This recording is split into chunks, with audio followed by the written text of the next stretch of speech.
give us a sense of where we are now vis-a-vis where we were a year ago when Poe set up this whole Sahel G5 thing. Well, according to the French president, the situation is much better. He said, we saved the Sahel for a second time. This is in reference to France sending troops back in 2013, when the assumption was that jihadists would take control of Bamako, the capital of Mali. He said at the end of 2019, the situation was very dire in Mali, in Burkina Faso. That's why there was a decision by France to send 600 additional troops and really try to boost these national armies to work together to essentially ward off the danger. He says we've achieved a number of successes against the two main groups. One is affiliated with the Organization of the Islamic State. The other one is affiliated with Al-Qaeda, especially in that crucial area, the three-border area between Mali, Niger, and Burkina Faso.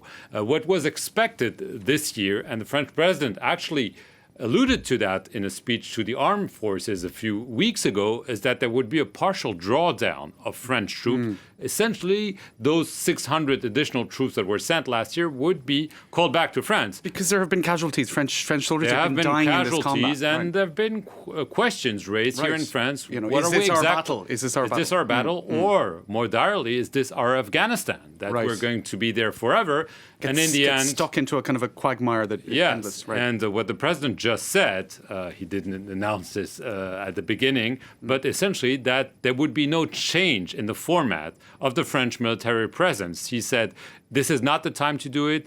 We're winning, so we need to stay, and we actually need to beef up the military presence. So he said this will be discussed at a later stage, and this would be conditions-based, and this will be agreed upon by the other countries. Because what I can tell you from my interactions with leaders from those countries, or the leadership, is that they absolutely did not want a French troop withdrawal because the situation is still very fragile in Mali, in Burkina Faso, and even in Niger. And Emmanuel Macron was quick to say, we have been asked to help in this fight that we have also experienced on French soil. This is something we're not kind of interfering. We're actually helping where we've been asked to come in and participate in this combat. He spoke also about an improving situation in Burkina Faso and in Niger politically, some greater degree of stabilization. So he touched on politics, but also on military strategy. Yes, he said, essentially that France had gone after the priority was to go after the group affiliated with the Organization of the Islamic State.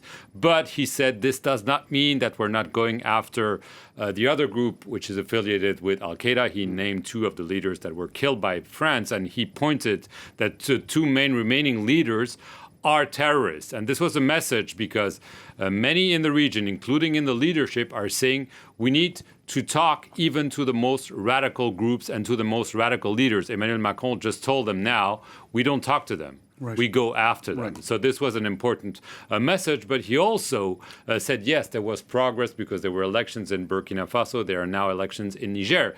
But he said that in Mali, the situation was still very bad. And he said, we need to beef up not only our military, but also the political process. We need really to have much more presence of the state in areas that Mali, have been abandoned. Just to speak about Mali, massive political upheaval there in the last number of months. There was what some would call a coup d'etat. It's still in transition. So he said basically we've done better on the military side, but we've not done well on the political side. Right. In many areas, the state is not there. It's not delivering. And so the population is left on its own and sometimes can be lured to those jihadist groups because they tell them the state is not taking care of you. We'll do that. Right. Now, another announcement, not necessarily made just immediately by Emmanuel Macron, but that came out in the last while, that border zone that keeps coming up when you discuss the Sahel, Niger, Mali, Burkina Faso, particularly volatile zone. Chad, it's not one of its borders.